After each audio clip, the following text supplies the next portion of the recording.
Where we going? All right, we're recording. Sweet. Thanks. Today this week we got a really cool guest, Toby, and hello. This is I'm really cool, but sure. Yeah. This is our friend Bret Fontaine. Is that correct? That is correct. And Hi, guys. From the band Fetch. He's been in many bands, and I've known him for a long time. I've known him like socially. I seems like I see you out in social, but we haven't really. I mean, you give me rides to the city and stuff, but I don't think we've ever hung out. And yeah, it's like only it shows, right? Yeah, which is kind of how it goes, right? Especially as we all get older, it's just like the only time we're out is at shows. Yeah. So you're in the band Fetch, right? Fetch, and then okay. Fetch is the newest project. We have an album coming out next week, November 15th. Our first album. But we go way back, man. So well, that's where I wanted to start. Was like I think that because I met you through Tim. Yep. And Over the Falls, your old band, right? And we were Echodyne, I guess. Me and Toby. Is that where we met? Is that where? Yeah, that's where I met you. Oh, maybe you and I met at a party before that or something, but more or less that's where we got to know each other. You guys and Jared. And I want to say, I mean, do you know what year Echodyne started? Because I think it was probably the same year Over the Falls started. I think we started pretty much around the same time. I started it with Ed. Were we playing with you when Ed was in the band? Oh, I don't think so. No, we never played a show. I don't think we ever played a show as Dee's Complaint. That's a long story too. We can get to later, but all these bands are littered with fallen soldiers, man. That's exactly right, dude. It was brutal. I mean, brutal getting rid of people, and that's always hard. But we started it. Me and Ed started it in I think 2006. Oh, okay. And then we got Toby in probably the next year, and then Toby and Jared at the same time, I think, right? Toby? Yeah. We were 4 guitar players trying to figure out how to be in a band. How's this going to work? Yeah. So Toby had never played bass. I'd never sung in front of the band or wrote songs. And then Jared had never played drums. Oh, man. We were kind of like, but I'd been in bands and I kind of knew how I wanted to sound. And so we wrote the first couple of songs that were kind of like jin, jin, jin, jin, jin, jin, jin, jin, jin, jin. Yeah. And everybody playing the same thing and kind of chugging along. And then, we started 2006. When did Over the Falls? So that's what I was trying to think about. So I'm pretty sure Over the Falls started in 2008. 2008. It probably was like late 2008, I think. That was our first show was 2008. Yeah. Okay. Yeah. Then that's probably when we started because we kind of hit the ground running pretty fast. I think we started playing shows pretty quick. I feel like Echodyne and Over the Falls were playing together at Quincy's every other week. All the time. That's right. All the time. Well, I know that by the time Over the Falls retired, it was 10 years later, and we had done I think the final count was we did 125 shows or something like that. And I think, 33% of those were at Quincy's. I was at your last show. That was at that place at on Local Mendel. Barrel. Yeah. Were you at that show or were you at the retirement anniversary show that we did a year later? I think I was at your last show. I don't know. We retired, and then a year later, it was like, "Hey, let's do one more." All right, fuck it. Nice. Oh, can I swear? Do you care? No. Yeah. Okay. Swear. Go away. Okay. Cool. Swear away. Yeah. And that's what. 2008, and then we played. I think our best shows that we've ever had were at the Forceville Club with you. Oh yeah, man, those were some fun ones.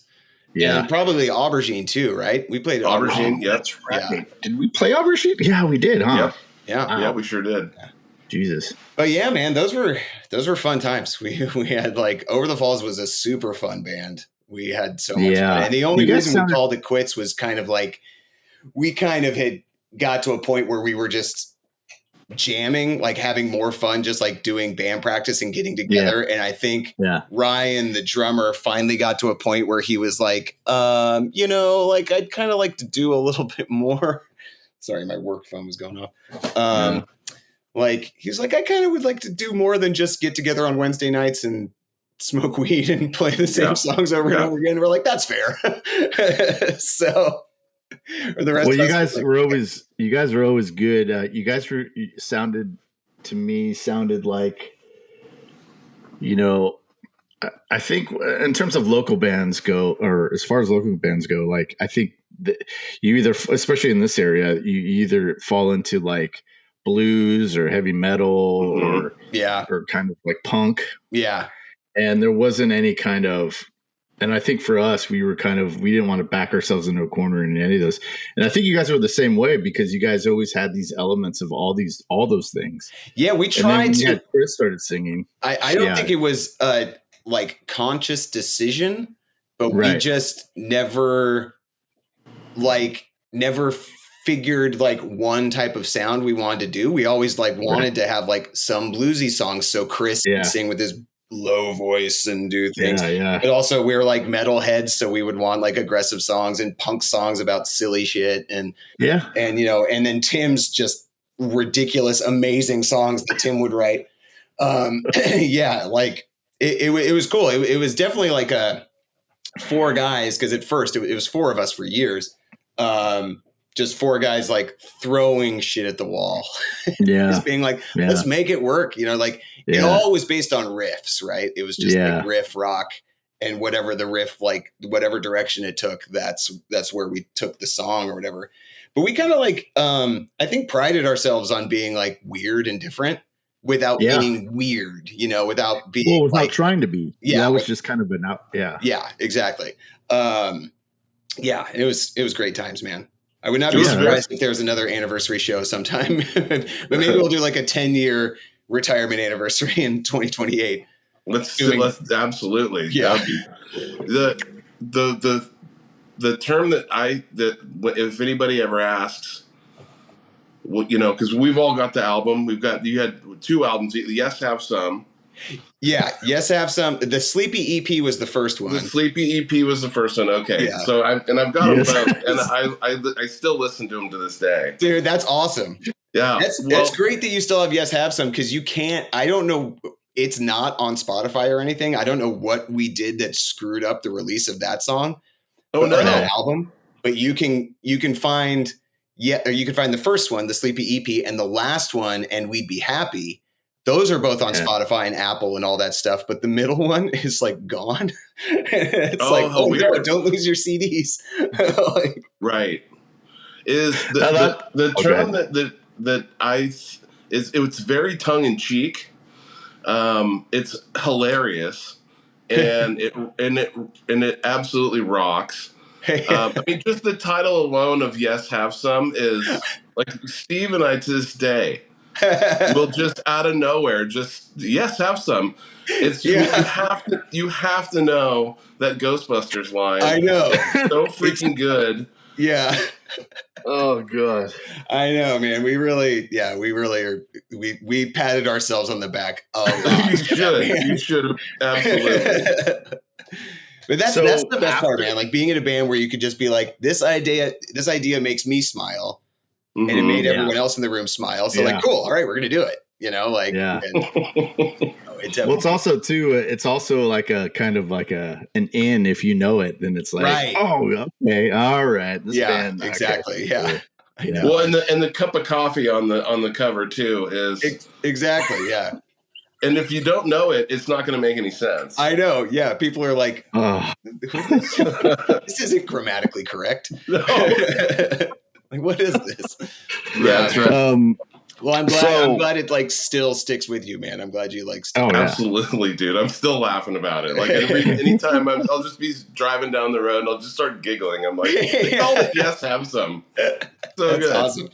Man. I listened to "And We Be Happy," which was the last album we did. Sometime like 6 months, sometime in recent memory. It just like popped into my head, and I was like, oh man, I haven't thought about this album in years. So I like listened to it, and I was like, we did pretty good, man. Like we did a good job. Especially that album was like most of it was self-recorded with Hamish. So you guys know Hamish Simpson. Oh, yeah. So most of that album was recorded at Hamish's garage, and he mixed and engineered everything, and it was like me and him like in his garage, and like the other guys whenever they could get there, like just doing like mixing it to death. But I think we did a really good job. And Hamish, like obviously Hamish did a great job with it. But it took so long because we're doing this on like adult schedule at this point. We all have day jobs. Like several of the guys had kids at this point. That it took so long that by the time we were almost done mixing, we had written like 3 new songs. So we went to the Pus Cavern in Sacramento where we had done the previous 2 records and did like 3 more songs, and then made, that's how we got like, I think 12 or 13 total songs on that album. And did a pretty good job of like trying to balance the sound. That was a tricky part, like making a cohesive album out of 2 wildly different recording situations, because at the Pus Cavern, you do things like the Pus Caverns are like pretty well-known studio. Like Cake did most of their albums there. Silversun Pickups, did stuff there. Joe Johnston is the guy that runs that place. Awesome dude. And anyway, so that was like, super top of line pro studio. And then Hamish like doing all these things on his own, like built inside his garage studio. And the fact that we got it to sound as cohesive as it did is, I mean, A, a testament to Hamish, and B, just a testament to, I think, to the band. At that point, we'd been a band for probably like 7 or 8 years. And so we were like pretty tight. So it was, we were able to kind of like transplant these ideas into different situations and make them still sound like one thing. Oh, sweet, man. Didn't know that. You can't tell by listening to it at all. I mean, it's really well mastered. Yeah. And Hamish, you were in a different band with Hamish, weren't you? Hamish had Rectifier, which was the Rectifier was his baby. That was like his project. And he asked if we would essentially be like the backing band for him. So Ryan and Tim and I basically like joined, and Hamish was like lead guitar and vocals. And that was incredible. Rectifier, Hamish's songs are unreal. That guy, like, I love the music that he writes, man. And that was really cool to be asked to be a part of that and do that for a little while. And then we kind of like we right around the time that Over the Falls was powering down was the time that Hamish was like, oh, okay, I'm going to take Rectifier in a different direction, but yeah, that was super fun, man. Yeah. Didn't we play in San Francisco with you guys? That one. Was that Hotel Utah? Where was that? No, that was it was on Polk. And it was like upstairs. The club was like upstairs. Oh yeah, we did play that show together. That place. Oh, we played there. Yeah, did we play over Rectifier or did we play over the Falls? We played with Over the Falls. It was in the Tenderloin. What is that? Yeah, I know. I can't remember the name of it. We played there like 2 times. It was on Polk and not Sutter. It's like a pizza parlor, but upstairs there's a big room. Yeah. What was that place? And they said something like, "Hey, well, 4 Horsemen were here a week ago for a surprise show." Yeah. And I didn't know who that was, and they're all, it's Metallica, but it's I'm like, here, this little place. Yeah, it was tiny, right? Yeah. But it was good sound. It was good great sound. I just remember it had great sound in that place.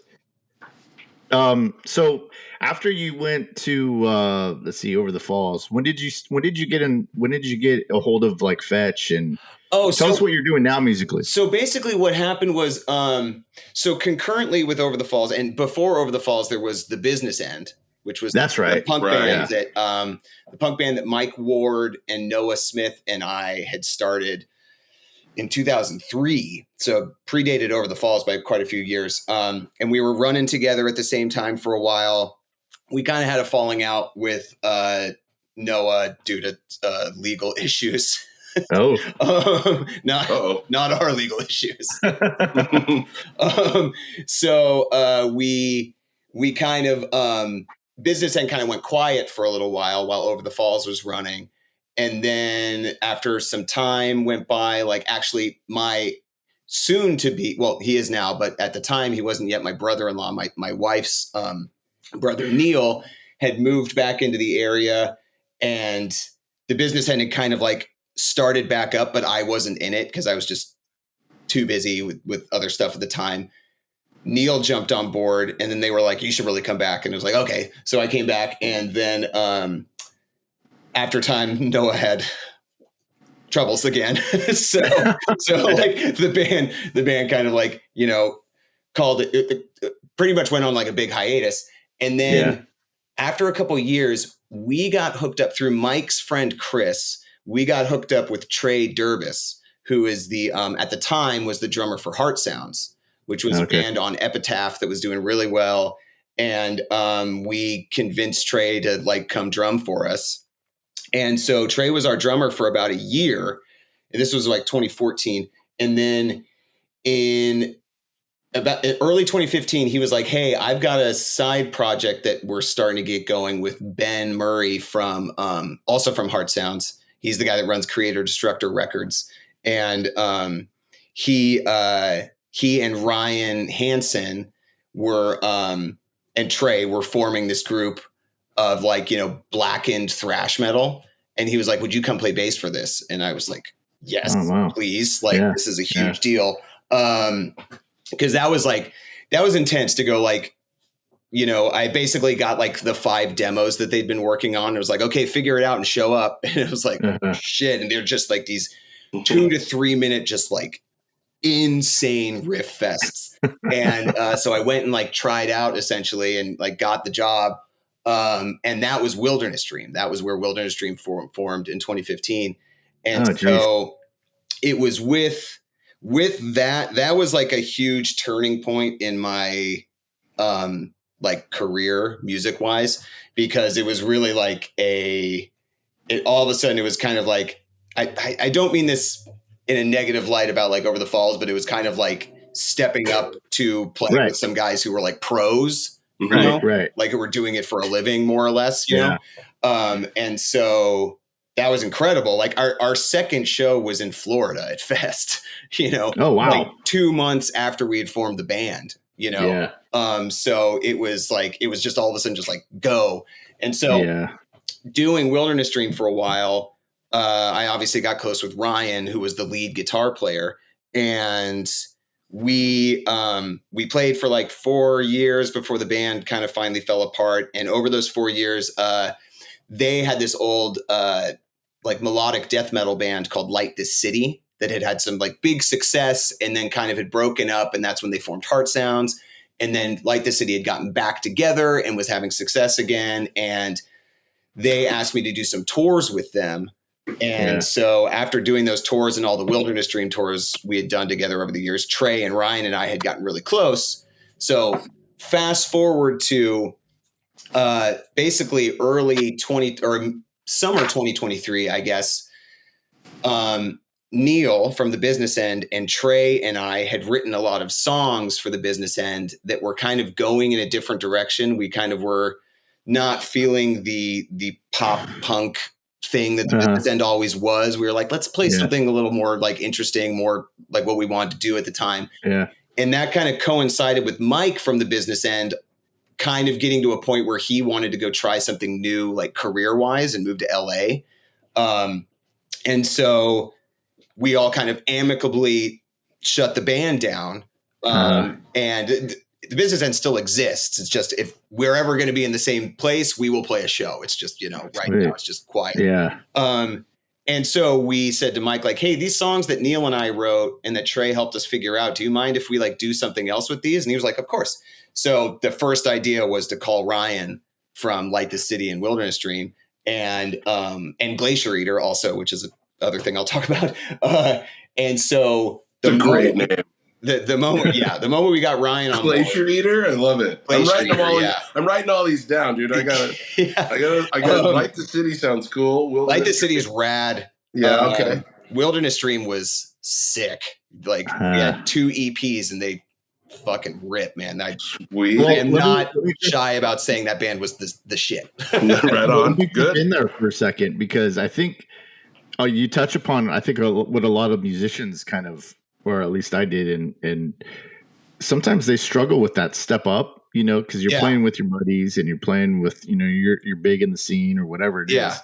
And then all of a sudden you're asked to kind of go out and do this other thing that's kind of more national, right? As opposed to just local. I remember for me in 2000, I met this dude who had already been signed and to Capitol Records, and he already had a band, and so that band broke up. He was putting together another one, and he had all this stuff. He was all like managers and all this kind of stuff. Yeah.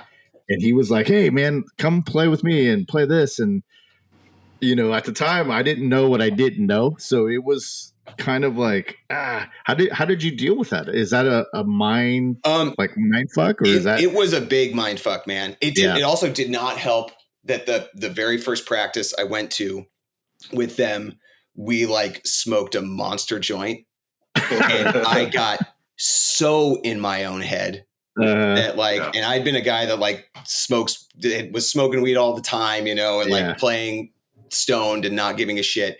That was the start of me like not smoking weed before shows anymore or anything like that, because I was just like, no, man, I can't let that happen. No. It was a big mind fuck, man. It was it helped that like Trey and I were already bros, at that point. So I knew that I had like a buddy in there that even if it didn't go well, like I was still going to have my friend, and it wasn't going to be the end of the world. Right. But it helped that I had those demos, and I just fucking buckled down and learned those songs, man, and just like focused on it. And I think a large part of it was that the demos were so good. They were really, well thought out songs. It was hard. I didn't really I learned them as best as I could, but there were so many riffs that I couldn't figure out, But what I did do was listen to them dozens and dozens and dozens of times. So when I was in the room and Ben or Ryan were like, okay, it goes like this,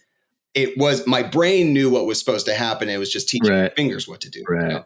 So that's kind of how I handled it. And that's how I handled when they asked me to do the Light the City tours, because I was never in that band. I just toured with them on the East Coast in Canada and toured Europe with them. And it was always just I would have a month's notice or something. And it was just okay, tell me all the possible songs, and I'm just going to sit down. And my wife, bless her heart, has heard Light This City songs hundreds and hundreds of times, because it's just me every day in this room, just blasting it and just figuring it out, well, what was your welcome to the professional life moment? Did you have one of those? Well, the funny thing is, it's still because that band Wilderness Dream never broke big, but I would say the welcome to this moment was our first show.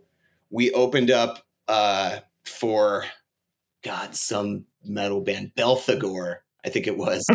We opened up for Belphegor at the Metro in Oakland, the new Metro. And so the very first set we played, we were playing, even though we were the opening band, there was 400 people there. And so it was just oh shit. This is what this band is, Right. Yeah. And not every show was like that. We played plenty of small shows and stuff, but we did get to play quite a few big shows. And I would say that was the first moment. And then maybe the next thing after that would be people I didn't know spotting me at other shows and being oh, you're in Wilderness Dream. That band's sick. And I'd just be what? That's cool. Okay, cool. Especially you're at a show, some random show in San Francisco, and someone would be oh yeah, I know you from that band. We saw you a month ago or something, and be oh, that's awesome. Yeah, dude. That kind of shit. Because I had a moment where, so when that guy said, yeah, play bass for me, and I had my bass, and in fact, I had to get it from Tim. Oh no. Hey Tim, I need my bass back, because I let him borrow it.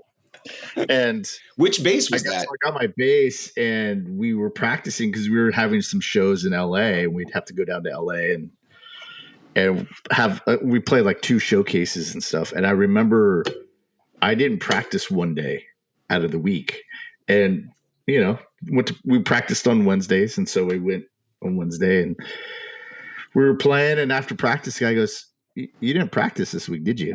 And I was like, Uh, uh, yeah, I mean, I skipped yesterday, and because I was tired. And he's like, dude, and he kind of gave me the riot act of like, hey man, you got to practice. You get, this thing has to, this and that and the other thing. And he wasn't being a dick about it, but he was kind of like, this is, if you want to do that. Cause I told him when I joined and what he asked me what I wanted to do. And I was like, well, I want to be a musician. I want to play with like, go on tours and all that kind of stuff. Cause I was like 26, 27. And he was like, well, and he had already done all that. And he was 32, 33. And he was like, and he knew a lot of people in the business. And he was like, well, if that's what you want to do, this is how you have to do it. And you have to write, and they taught me how to write, you have to write songs. You have to write, even if they're bad, just keep writing. He taught me a lot of things, but that was my first moment of like, good Lord. Okay. Yeah. All right. I mean, that's pretty odd. It's like a wake up call, right? But it's pretty awesome. Yeah. It's awesome. You had that, Yeah. It was pretty cool. But practice was the way I got into it. Just freaking practicing. And, I definitely learned how to be more disciplined about that sort of thing from that experience. And ever since I've been able to for like Glacier Eater, for example, I was asked to join that band and to record bass for their album that was recording in a month. Oh, wow. A fully written album. And if you ever listen to that album, you'll be like, whoa, that's a lot to learn in a month. Like it's Riff City, man. And it's incredible. I actually have practice with them tonight, our first practice in a few months, which I'm super excited about. But I also am like, I had to practice Monday night and Tuesday night to even though at this point I've played those songs hundreds of times, it was like, I got to get these like out of here and back to here, and so that experience is what taught me that like, you just got to like make the reps and then it'll happen, which has allowed me to do so much like other stuff. Like I just recently joined up. Do you guys know SPF 1985? They're a local, you remember the Illuminarly, right? The surf band. Yes. Yeah. Oh, I don't, but yeah. Yeah. So Derek from the Illuminarly, he formed SPF 1985, which is a surf rock band that does like originals and covers, but the covers are all like, it's like My Heart Will Go On and like Sex and Candy and My Hero and stuff. And they're incredible songs, like such amazing compositions and stuff. And the originals are unreal. And that's like the other guys, all the guys in that band, like Gabe and Naveed, are like local, like heavy hitters, So anyway, they in like May, they asked if I could play at the Hen House Festival to fill in for their second guitar player because he couldn't make the show.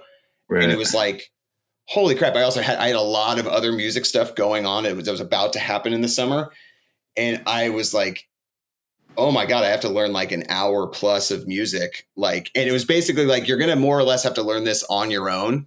Like, Derek, the main guitar player, came and like sat down with me and we had an afternoon in this room where he showed me stuff. And then he and Naveed and I like did a practice, but I actually never practiced with the drummer until we were on stage, at the festival. And because of all that experience years prior, like I had the confidence to do it. I feel like I would have been way too in my own head if I hadn't had that. I would, because I really wanted to say yes because I love the band and I was like, this is a great opportunity. Like, and I love to ham it up on stage. Like you guys know from the Over the Falls years, like I love a cover song. Like I love to like do a goofy cover song. So it's just, the repetition of practice got me there. Yeah. Well, and we're going to talk about your new music Fetch here in a second, but I want to ask you, when did you are you from Santa Rosa? Are you from No, I grew up in South City, South San Francisco. Oh, so okay. I'm not from too far away, but I grew up in the peninsula and I moved up here when I was 20. So I've been up here now 22 years. I've been here longer than I was down there. Oh, okay. But yeah, and the thing that actually brought me up here was I had formed I had started this band Burner with some friends that I'd met up here because I have cousins up here. So, and my older sister, she's 4 years older than me, and she's the coolest sister in the world. She used to bring me up here on weekends so we could party and hang out at Higher Grounds and party on Humboldt and just go, introduce me to this whole crew of people up here. And through that, I met like-minded musicians, and we were like, yeah, let's form this like stoner metal band and call it Burner. And so at 20, I had been going to college and just not doing well. My head was not in it. So I was like, screw this. I want to get out of here. I want to change of pace. Moved up to Santa Rosa so I could do the band thing. And the rest is history at that point. Well, the reason I asked that is Toby, did you have anything I want to ask, or do you want to jump in, or?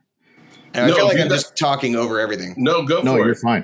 You're fine. The reason I was asking was because I had moved to Santa Rosa in 93, the end of 93, 94. And there was such a big music scene here in Santa Rosa. Mm-hmm. Like if you look at it now, if you look at it now, like there's nothing. But I mean, there probably is. I'm just, I think we're aging out of it a little bit. Yeah. But it was such a big scene that you could go down and you could see a band. I mean, some of my favorite bands was like Crop Duster. I don't know if you ever heard Crop Duster. I heard of them. I don't think I ever saw them though. Yeah, Closing In. There was a band from Oakland that used to come down and play, and there was this little Irish bar where the Russian River Brewing Company is right now. Oh, it used to be an Irish pub called the Old Vic. Right. And it used to have this little side room, and bands would play in there. And this band from Oakland would come down, and they were a mix. I can't remember the name, or else I would look for them. But they were a mix of like the Flaming Lips and Frank Zappa. And they had this thing where they would come on stage and they'd be playing. And then like at a certain point in the song, they would hit a button or something, and they would, this air would fill up into these big like monster things, and there would be and everybody was just like, for the life of me, I cannot remember, but they used to come up all the time. And that's how big the scene was here. It was like, there was another band called Warsaw out of Arizona. I think it was out of Tucson. And they used to come up here and play whenever they were on tour. Nice. And they would stop in Santa Rosa. So I know. Yeah, I was just wondering if you knew any of those bands, or that's why I asked. Yeah, no, I don't think, because I think that was probably a little bit before my time. As far as, because I didn't know much about the Santa Rosa scene until I was up here in 2002. So a lot of the stuff that happened before I was here, I just didn't really.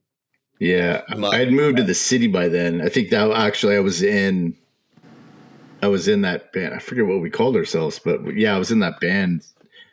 That I consider that my first band, because that was like such an awakening of like, because before that I had just played in like, with my buddies, we'd jam for a weekend. Hey, let's start a band, and then we would never start a band.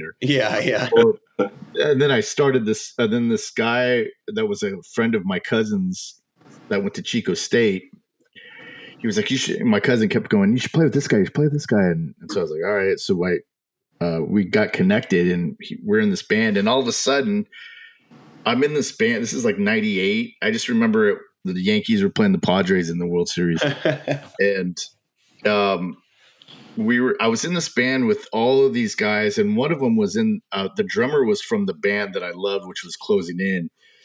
And if they're on SoundCloud, if you want to look that up, man, they're nice. Pretty cool.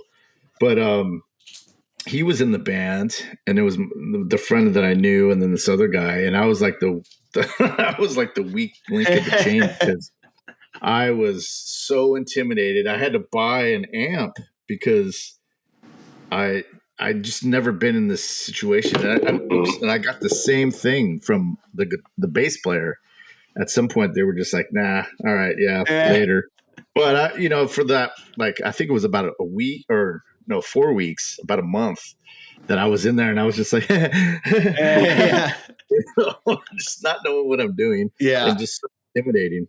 Yeah, And, that reminds me of that. Part of all that scene of like, the Santa Rosa scene it was pretty big. Hey, Toby, so did you ever hear those bands from? Because what was the second one you mentioned? There was Crop Duster and then Closing In. Closing In, yeah, Closing In. I'm familiar with. Yeah, they said Crop Duster. I would remember. That would be another one that you would think of every now and then driving down the road.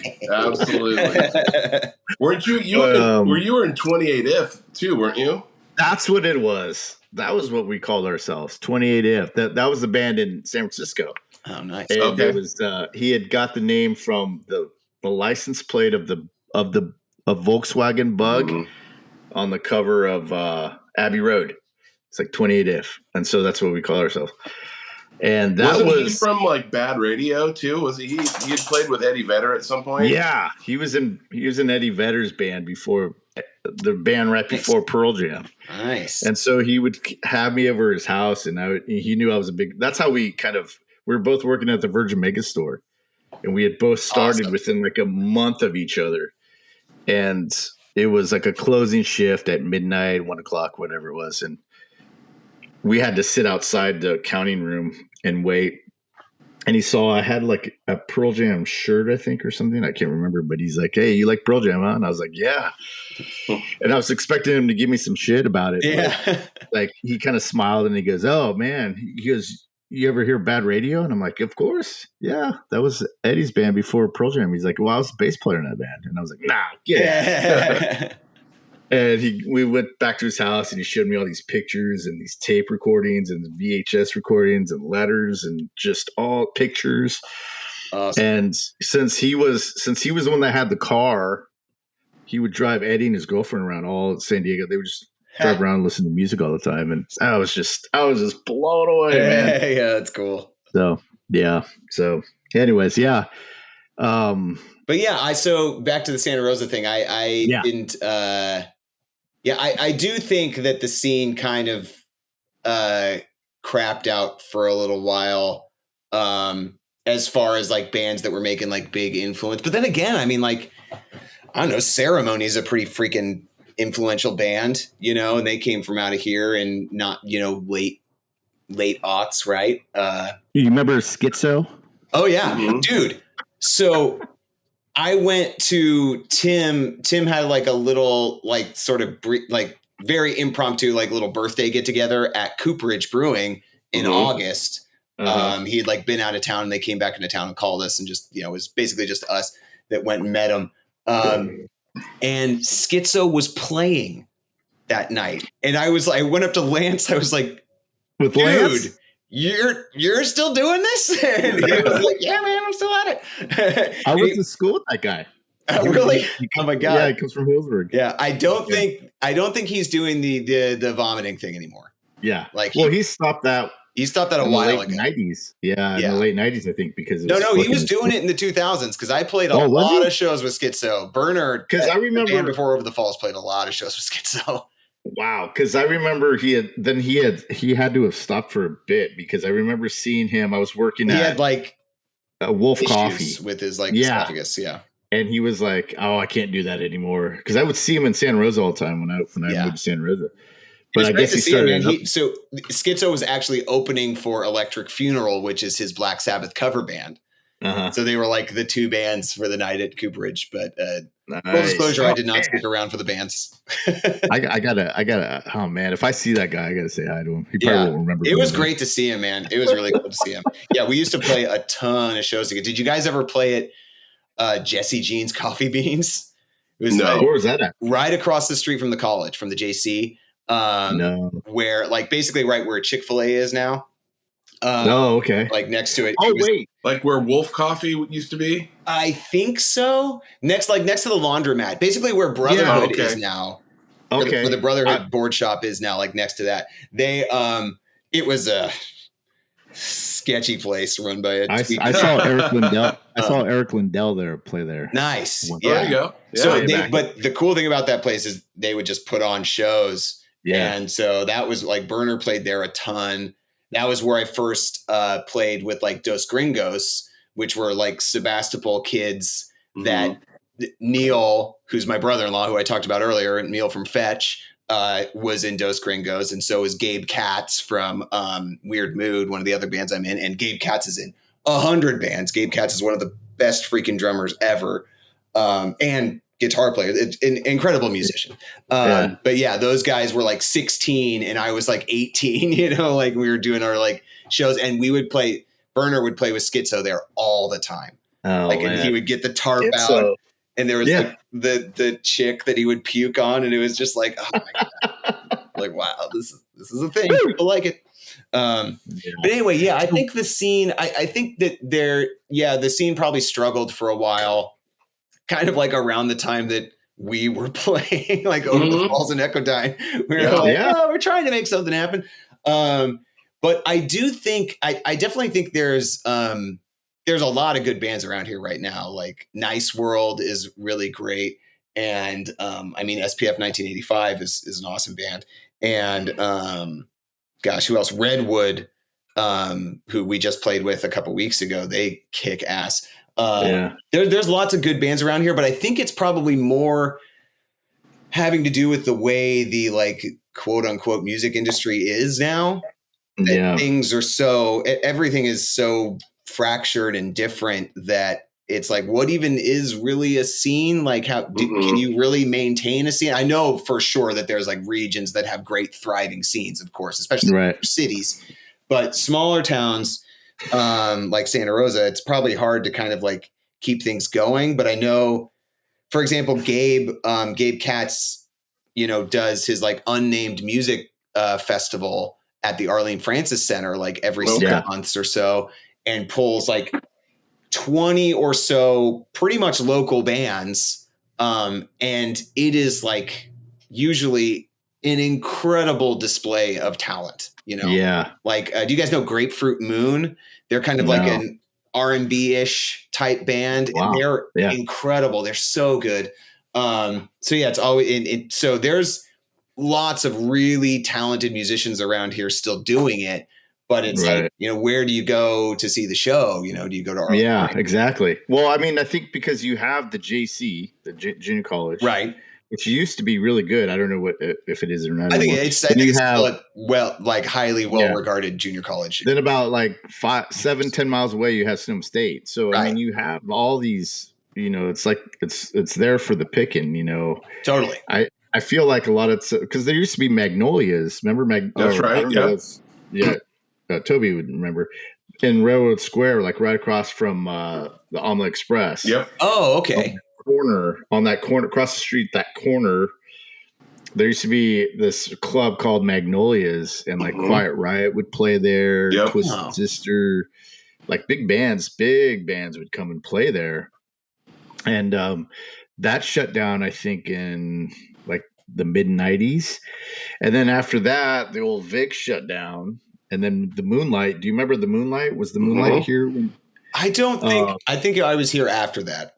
Okay. Yeah. And that shut down. And I was on 4th Street as well. And everything shut down. And all of a sudden it was just, I know the Last Day Saloon was around for a while. Yeah. Last Day would have good shows. And there were some cool shows there. We played Did we play there? Over the Falls. Over the Falls opened for Hatchet. There. Oh, yeah. And Hatchet. Who else? We opened. What's the band? We opened for little person wrestling. I don't know. I don't want to say what they call themselves, like, which was a wild show. But Last Day Saloon would have some good shit. We saw Reverend Horton Heat there, which was a great show. But and that place is now like El Infierno, which is like, I think like a cantina, but they've been doing like hardcore shows there. Oh, wow. There's a local guy, Gabe. I can't remember the name of his like booking company. Yeah. But he's been booking like hardcore shows there and at this other like taqueria in town.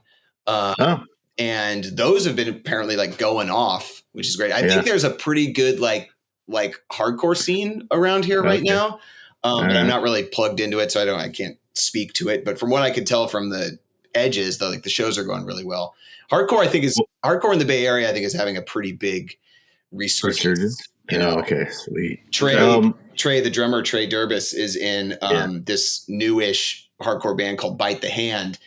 And they've been, doing a bunch of like shows, local shows, and they've been like selling out and having like, he said they did a house party in San Jose that 500 kids showed up to like a couple weeks ago. Yeah. And it's like, holy crap, man. So hardcore, I think, is definitely a scene that's coming back around here. Well, I think I just recorded a song this weekend down in LA. My cousin-in-law, he has his own little studio in his house, and he's got Pro Tools, and he's kind of convinced me to buy all this equipment and start recording here because he goes, I think you've pretty much done everything you can with GarageBand because that's all I record on GarageBand. And so, yeah, it was pretty cool. But that's what I kind of was asking you at the last show that I saw you at, was like, hey, can you help me, like play these songs? Yeah, for sure, man. I'm down. Yeah. And that's kind of what I was hoping. It was that maybe I can, if you guys like played a show, then I could open up and you guys could play, and then we could probably figure something out. We just got to figure out where to play. Yeah, we're playing. So when the Fetch album comes out next Friday, the 15th. Yeah, let's talk about Fetch. Okay, yeah. Well, here I'll talk about the show first. So we're playing Friday the 15th at Shady Oak, the tap room, barrel house or whatever, near the mall in Santa Rosa. And that's not, it's technically a record release show now. We're opening the show. M Section, the titans of punk rock, M Section, asked us if they're still around. Yeah, they're still around, man. They've been around forever. I know. I think they probably only play a few shows a year. Okay. But anytime, they're still the best. That's rad, dude. They rule. I love them so much. Those guys are so good.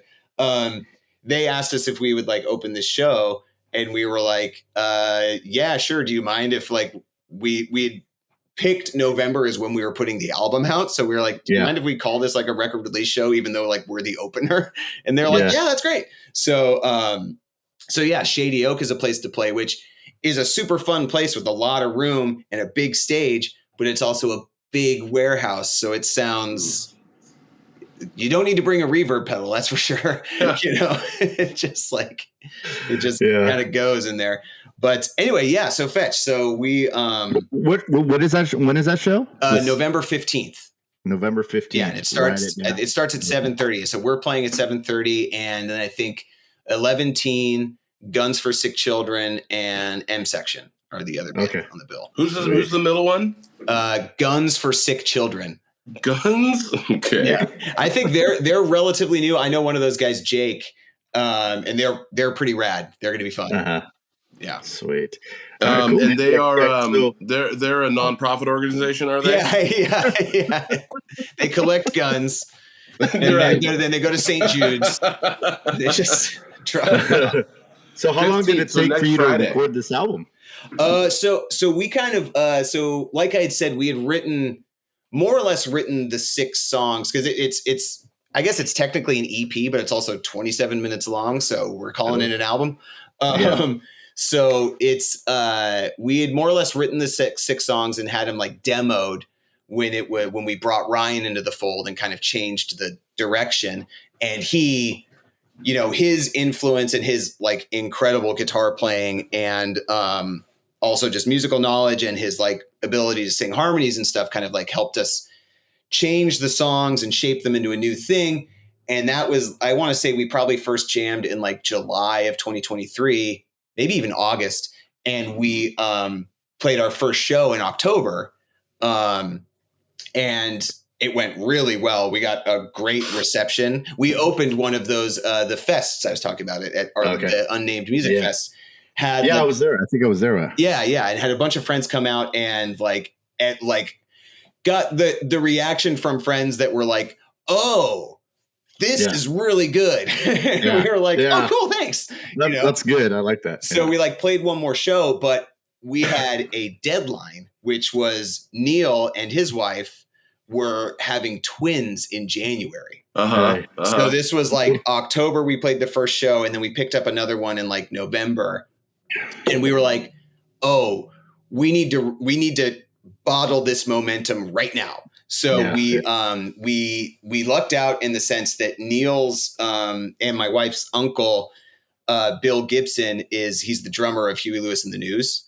And he had built himself in recent years, just like 4 or 5 years ago, built himself like an amazing home studio, like separate building behind his house, top of the line studio, like incredible space. And he had been bugging us like, hey, come to the studio, come do stuff, like I'm bored. So we had free studio space. So we hired Scott Goodrich, who's a local engineer who has done so many incredible things. He like, look him up, Scott K. Goodrich. Listen to anything that he's recorded. He's done incredible work. He's a rad dude. We had worked with him. The 2 Wilderness Dream albums were recorded with him, and the last Business End album was recorded with him. So we had like a working relationship. We're like, hey, come up to Novato, and like, let's do this record. So we got into the studio. We basically had crammed over the end of 2023 to get ready for the studio recording in December. And we had this weekend lined up where it's like, okay, we're going to do 3 days and we're just going to try to get everything done, because it was only 6 songs. So we're like, we could probably do this. And then the night before we were supposed to start, my wife tested positive for COVID. And so because of like being safe, it was like, okay, I can't go. And especially because Uncle Bill, like, we don't want to bring that into his house, especially with the other band guys, and Neil's got a pregnant wife. It's just like, no. So those 3 guys had to do these 6 songs without me, which was hard for them and devastating for me. I was at home, just so sad, just like texting, like, send me pictures. give me updates. Oh, dude, I was so bummed out, man. The FOMO was like unreal. But they did an incredible job. But it was tough because a lot, especially the songs that I had written, there's some weird time change stuff where it was just kind of like, without the bass down, it was kind of ooh, this is tricky. Like, and there was definitely some phone calls where it was like, wait, what are you doing here? And I was like, like I would record a video and send it to them. And they'd be like, okay, cool. And then, so they did an incredible job. But then like 2 weeks later, when I finally cleared quarantine and wasn't sick and all that stuff, I went down and did all of the bass and all of the vocals in one day, which was insane because I'm the lead singer. So it was like all me, and it was like, I lucked out in that I did the bass pretty fast. I've definitely over the years become a pretty fast tracker when it comes to, especially when it comes to like bass and guitar. So I knocked the bass out in just basically like an hour or something, like an hour and a half. And we also did a really cool thing where I have 2 main bass rigs that I use. I have this Ampeg SVT4 Pro and a Mesa Boogie Powerhouse 1000, which is 4 10s and a 15. And that's my that's a rig that I've had forever. You guys definitely, all the Over the Falls shows, we used that. Yeah. I remember that. And but recently I had bought this Dark Glass. Have you guys heard of Dark Glass? No. They're a Finnish company, like exclusively makes bass amps, like primarily for like gain distortion, and it's just like, not only that, it's an amp that's this, like, this big, and it weighs 4 pounds. It's tiny. It's weird. It's one of those like solid state amps that incredible. And I got like a Dark Glass 212 that weighs 40 pounds. It's the best for a person over 40.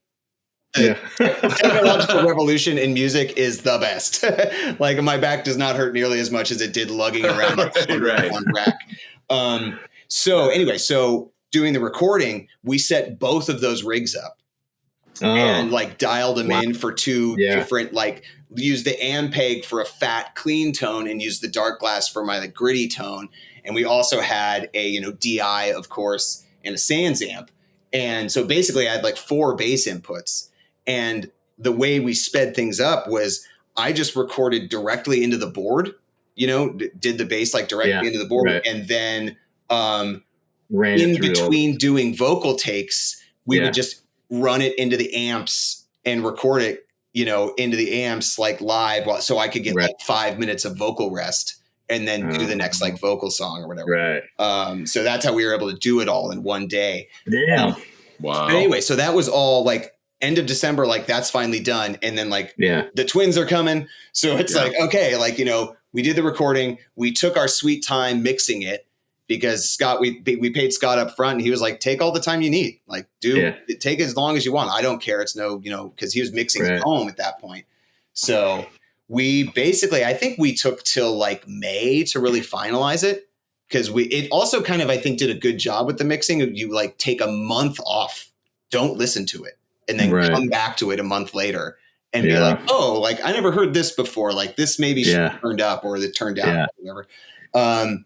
And then so we kind of, you know, once it was done in May, it was a matter of just like kind of picking our spot when we wanted to put it out. And we could tell like summer was going to be kind of busy. I had like weird mood stuff going on.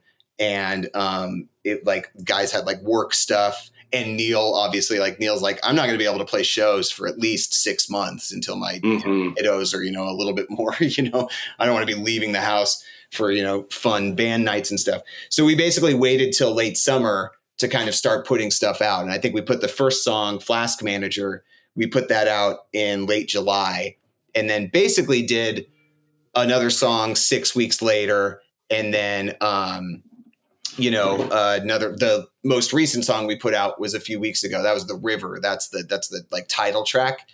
And now the album's going to come out next week. And I think Tuck and Roll. That's the one I've been kind of, Tuck and Roll. Like. Neil wrote that. Neil wrote I did all like the lyrics and like vocal melodies and stuff. Although Ryan helped a lot with the melodies. But Neil, that's a Neil special. That riff was like, that's I think that song is the closest to the original demo. Oh, really? All the songs we did. Neil, that song came out of Neil's head, just like formed. Oh, wow. You know, I think we just cut and paste some things, you know, like move this around, make this longer. But by and large, that was pretty cool. It's neat. This album is like three songs that Neil started and 3 songs that I started, and they kind of fit together all so well, which really goes to show what Ryan and Trey can do to make these things all fit. Well, that's the thing. I think you know what I heard when I was playing that was I heard a lot of Iron Maiden. That's like, Ryan. I hear that. No, is it? That's Ryan for sure. Especially with the dual guitars, the harmony guitars and stuff. Like, that's Ryan's influence right there. When we talk about doing like cover songs, he's like, let's do a Maiden song. I was like, I'm not going to sing the freaking Maiden song, man. I'm not doing that. Like, well, what was the show that you played at the Phoenix where you guys played a Metallica song? So that was the Phoenix they've been doing it like 10 years now. They do their Halloween cover show, right? Where they get local bands to like be, you know, like whoever wants to really, I mean, you got to like ask ahead of time and like sign up for it, but you get to be, you go like, I'm going to be, you know, whatever band. And that was, that year, Brandon from Weird Mood, he's a huge Metallica fan. And he reached out to me, you know, in the summer before that Halloween and was like, hey, can we do Metallica? Like, would you play bass? And I was like, of course. Yeah. And he's like, do you think we could ask like Ryan to play guitar? And I was like, dude, Ryan knows every Metallica song already, like for sure down. And then getting Trey on board was great. And that was so much fun. We those kids at the Phoenix flipped out, man. Really? That was a crazy set. You can find it on YouTube. I think if you search. Yeah. Oh, nice. Yeah. Like Metallica Halloween covers show, the Phoenix or something like that. You'll find it. And all those bands, like it's usually like 7 or 8 bands. So you got to do like 20-minute sets and you got to share gear. Just keep the ball rolling. It's a party. Everyone's in costume. You don't want to like drag it down with like the usual load in and all that stuff. Right. We headlined. So we were like, we're playing 5 songs and it took like 40 minutes because they're Metallica songs. And we're like, fuck it. Like no one's going to care. Everyone was stoked. And we also like, they tried to say like, because this was all running through Brandon and the guy that runs the show. Brandon told us like, hey, so they really want us to like play hits. That's the kind of point. You're there to like play the songs that everybody knows. Yeah. And we were like, nah. And we just did. I mean, because it's Metallica. They're kind of all hits. Right. Right. Yeah. So we did 4 songs from Puppets. we just did 4 songs from Master of Puppets. We were like, no, we're just doing Master of Puppets songs. And then we encored with Enter Sandman. You're like, okay. But it was great. So I got to be Cliff Burton. So I got like a red long hair wig, you know, and I got like a jean jacket. I wore like denim on denim and a Thin Lizzy shirt. And I had to play with my fingers, which was wild because that's how Cliff played. So that was pretty insane because I hadn't played fingerstyle for kind of quite a few years. I've been playing pick mostly. And that was intense, but it was so fun, man. That was incredible. And then I did rip the wig off and put on wristbands when we did Enter Sandman so I could be Jason Newsted. Yeah. Man, I would play, if I ever played that, I would play like Holy Wars Punishment Due. That was my first metal song. Dude. That we played, me and my buddies, we had that album and we just played it. We played that, Hangar 18, and then we also played Rain and Blood.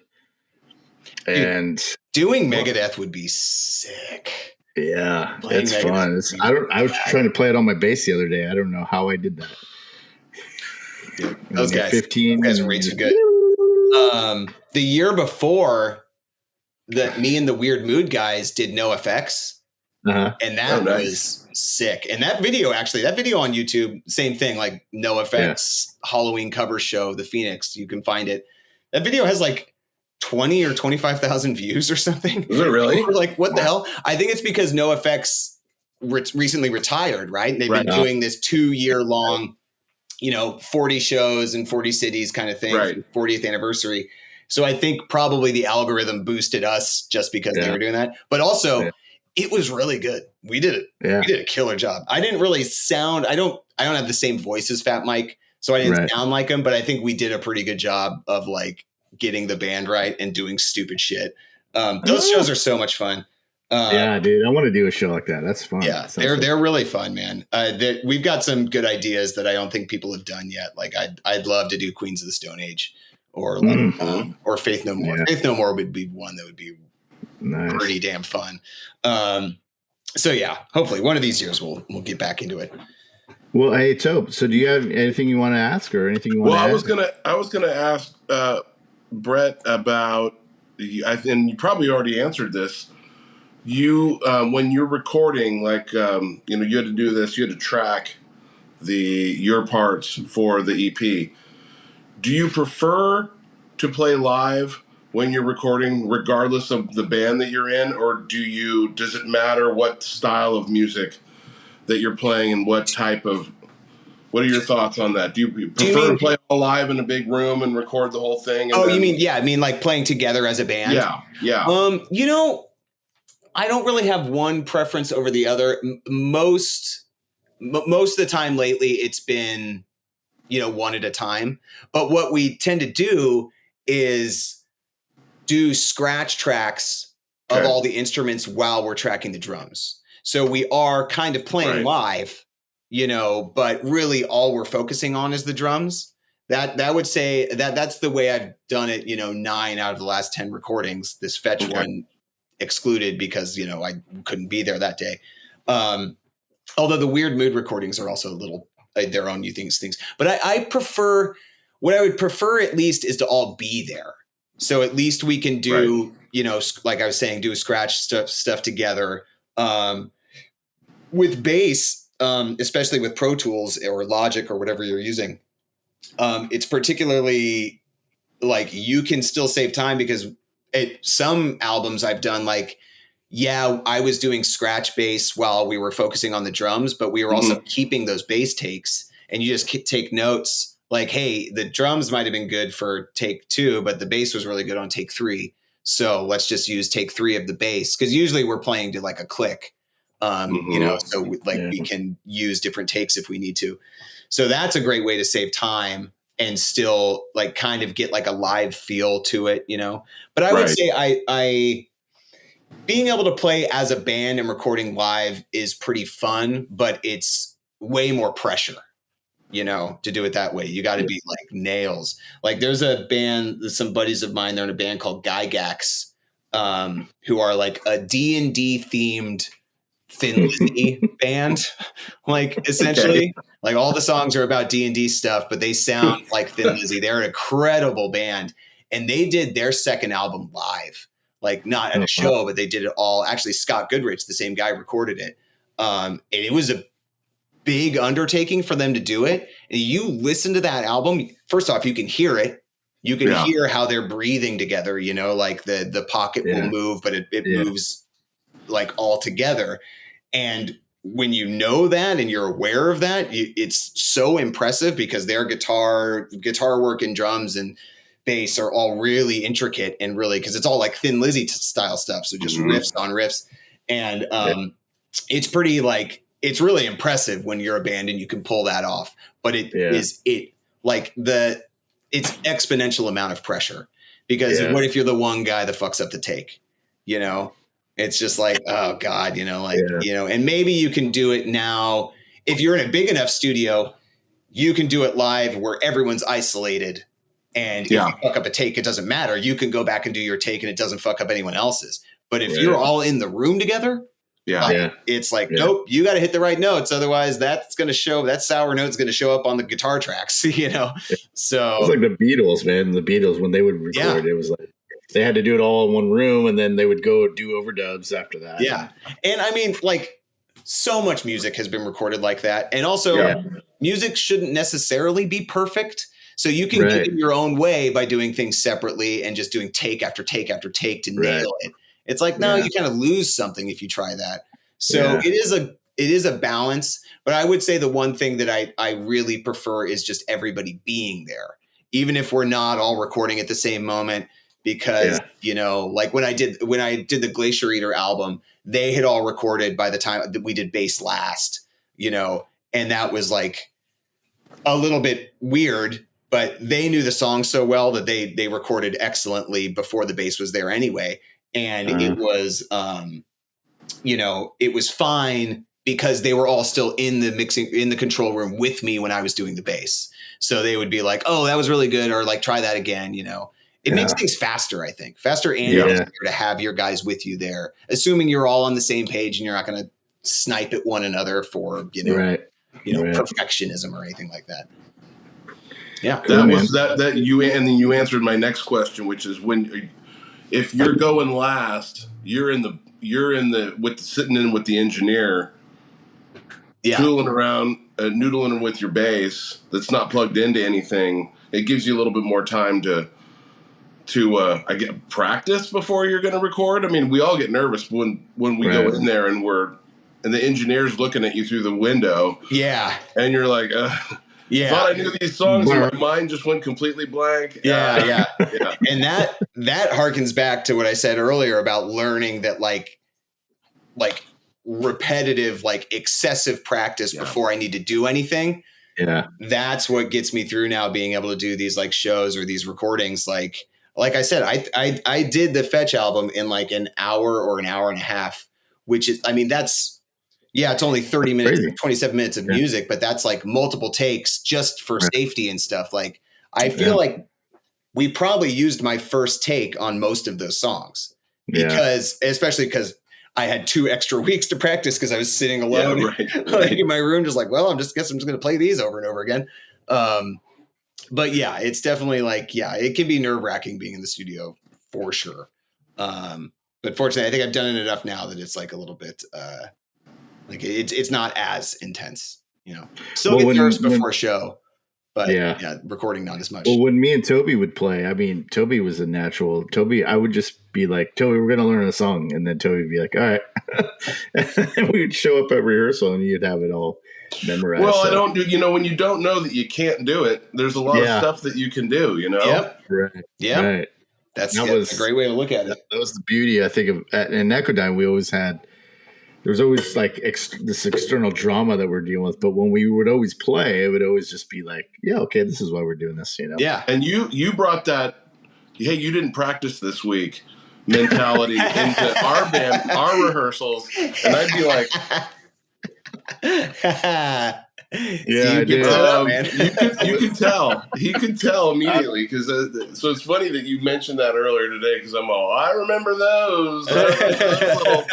Yeah, but Toby didn't get any of that. It was mostly toward our drummer. Well, I think that was. I wasn't going to say anything there, but I was like, oh man. Yeah, I was. That was a big learning experience for me because I'd never, I knew. I think that's interesting that you bring that up, Toby, because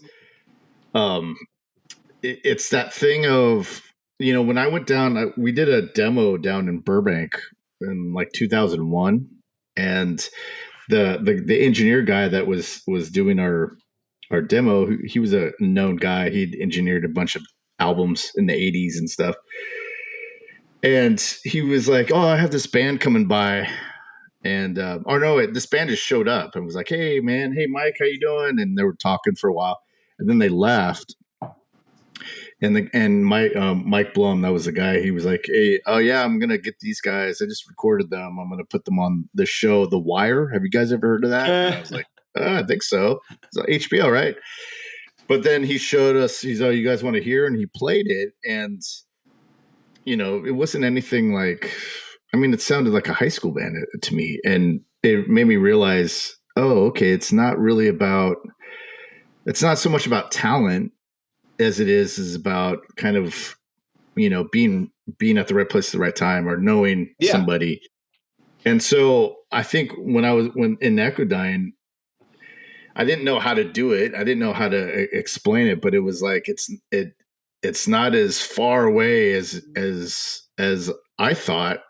And so it's just right there. It's to do what I want to do. It's not that far away. It's so accessible.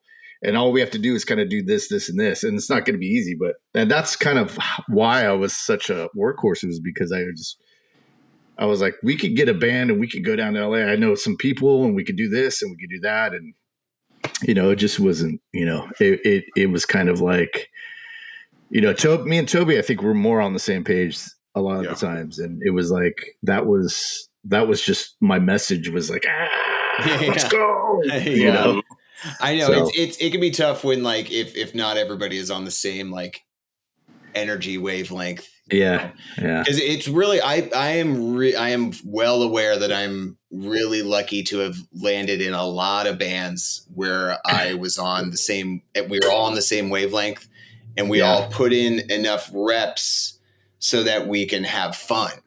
Like I think that's a through line with like every band that I've been in, even Wilderness Dream, which was, like I said, was blackened thrash metal. We were, our sets were 18 minutes of just like, fuck, just like, oh my God. Like there wasn't a lot of like smiling while we were playing, but the second we were done, we were all just like, hi, that was fun. That was a good time, guys. Like, and I've always been in bands where we're all just like really smiley dudes, more or less, which is great. Like it's a pretty lucky thing to be in a band with like friends, and that was a good thing about it. I was pretty lucky to have Toby and Jared, because we were all learning together, and we were all kind of like learning how to play, I still can't sing, but we were working together too.